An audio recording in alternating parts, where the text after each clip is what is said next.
All right, we have Bahrain versus Rusto, and we do have a Dreadquake Mortar, but there's triple Carronade, so I think that Dreadquake Mortar is going to have a bad time. I think it's going to have a very bad time if Rusto aims at it with those cannons. Then again, Vampire Coast cannons suck ass, so maybe not. Alright, for the Chaos Dwarves, we have the Dreadquake Mortar, a bunch of Chaos Dwarf Warriors mixed with Goblin Laborers and Orc Laborers. We have 2 Infernal Guard Fireglaves, 1 Bull Centaur with Great Weapons, and a Source Prophet of Fire. And some Hobgoblin Wolf Raiders. On the other side, for the Vampire Coast, a good dodge from some zombie deckhands mobs. We have Pistol mobs, Handgun mobs, the Shade Wraith Gunners, Triple Cannon, the Bloody Reaver Depth Guard, Count Noctilus, and the Lamprey's Revenge. That's about it. And the cannons are aiming at the Hobgoblin Wolf Raiders, not at the Dreadquake Mortar. I disapprove. Also, you need to spread your formation out into teeny tiny little lines, because if you're clumped up like this and the Dreadquake hits, it's actually going to do insane damage. Hobgoblin Wolf Raiders charging into the Carronades, and the Carronades are now aiming at the Chaos Sorcerer Lord, not the Dreadquake Mortar. Gotta counterfire the Dreadquake Mortar. Dreadquake Mortar is bad because of how expensive it is and how squishy it is and how easy it is to kill, but it's not bad because of the damage it does. If you allow it to do damage, it'll do so much fucking damage. One Hobgoblin Wolf Raider is out due to a Noctilus summon plus getting shot. Another Dreadquake Mortar shot is going to do a lot of damage to another Zombie Pirate Gunnery mob. Meanwhile, the Shade Wraith Gunners plus other fire, just too many discouraged auras, so Hobgoblin Wolf Raiders get pushed off and the cannons are saved once again. Please God, shoot at the Dreadquake Mortar. One Hobgoblin Wolf Raider is shattered. The other one's going to get pursued on its way out by the Shade Wraith Gunners. Should keep it routing enough to get off the map. As the Dreadquake Mortar takes out another handgun mob. Someone shoot the fucking thing! Alright, nice. The cannons start aiming at it and they're already taking big chunks off of its HP. Hobgoblin Wolf Raiders will get pursued off the map. We have lost 2 handgun mobs, maybe 3? I think it's only 2. Because that third one is crumbling down, but he's not dead yet. This cannon team needs to get back on their mounts. Dreadquake Mortar misses another handgun mob. But yeah, look at, like, with only 2 out of the 3 cannons shooting right now. There, the third one's back online. Look how much damage they're doing to the Dreadquake Mortar. That's huge. There we go. There we go. Cannons shouldn't shoot at the Lord. They shouldn't shoot at the Hobgoblin Wolf Raiders. They should only shoot the Dreadquake Mortar until it's dead. There she goes. And it's gone. Alright, the coast ahead on the balance of power. They have lost a lot of handguns. Shade Wraith Gunners trying to get in range to shoot at the Infernal Guard with Fireglaives. We'll see if the Vampire Coast can hold back the Goblins and Dwarf Warriors here. The Lamprey's Revenge will be key in that. Ooh, and the Hobgoblin Wolf Raider didn't go all the way off the map. That's pretty brutal. Lamprey's Revenge trying to stop this Supreme Sorceress of Fire. That's a Dark Elf Lord. This is a different guy. Sorcerer Prophet of Fire. Nice burning head down the line on the Shade Wraith Gunners, and it looks like he's going to dive in onto them to really seal the deal, but the Shade Wraith Gunners did a lot of damage to his Infernal Guard and Fireglaves in the meantime. Bull Centaurs with Great Weapons charging to the back line. They will disrupt the handguns, and I think the Vampire Coast is screwed at this point.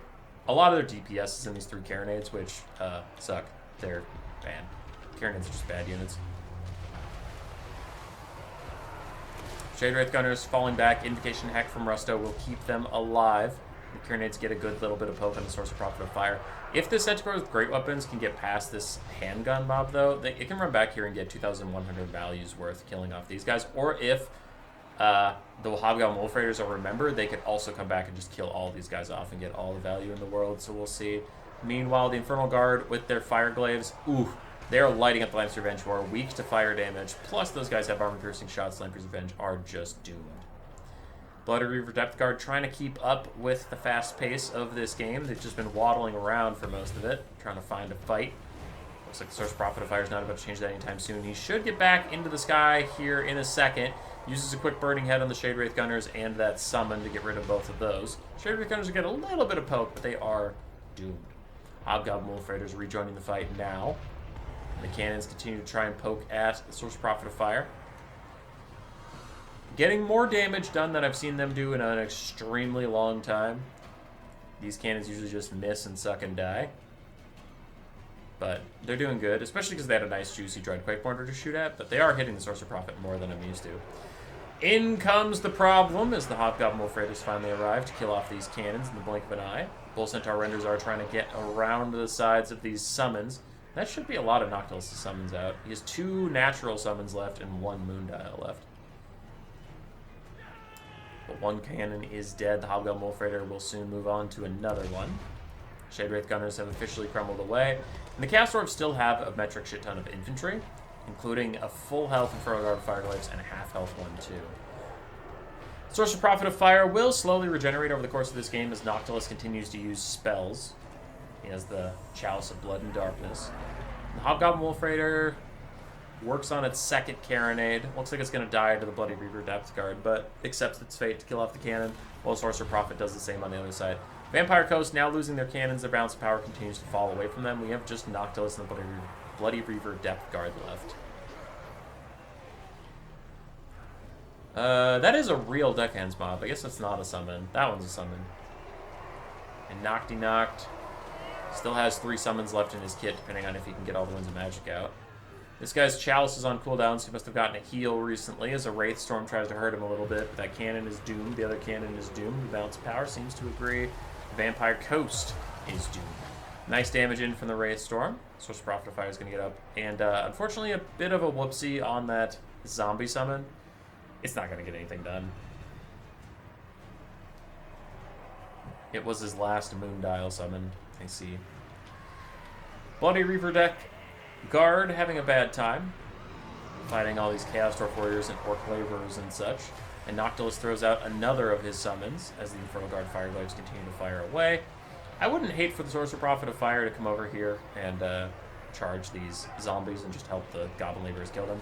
Oh, we still have a full health Bull Centaur Render with great weapons. Flaming Sword of Ruin is out for all these guys, giving them magic fire attacks to reduce the healing of the Vampire Coast. The Bull Centaurs probably shouldn't just charge straight into a summon and fight Noctilus. They probably want to back off and get a rear charge on these Bloody Reaver deck guard, but looks like the Chorfs have got this regardless. Infernal Guard of Fireglyphs just going to shoot in on Noctilus over time. Like I said, the Bull Centaur Render is getting a little greedy here, just taking too much damage for free. And then they are going to back off. Last Wraith Storm is in onto the Sorcerer Prophet of Fire. He is fine. And there, now without summons to guard them, the Bloody Reaver Death Guard do get rear charge, take a lot of damage. And now Chaos Dwarfs are starting to back off and just start to shoot these guys. There go the Deck Guard, leaving Noctilus all alone. He uses his final summon in the game. And that'll be GG. Because there's no hope. Like, even if he kills everything in melee, then the Fireglyphs actually get to shoot at him, and they'll just kill him. You can see the Dwarfs are actually just backing off because they wanted to shoot him. GG there from Bahrain. Dreadquake Mortar, 1400 value. I think it costs a lot more than that. The Fireglyphs were the real winners here. Sorcerer Prophet of Fire also did pretty well. Hobgoblin Wolf Raiders, even though they like suicided, they did some decent work.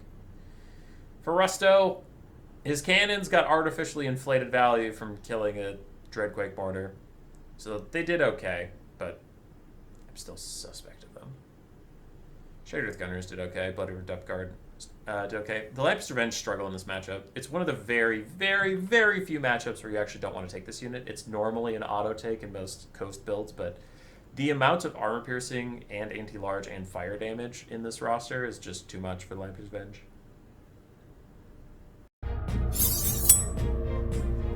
Roar. Subscribe, yes, yes.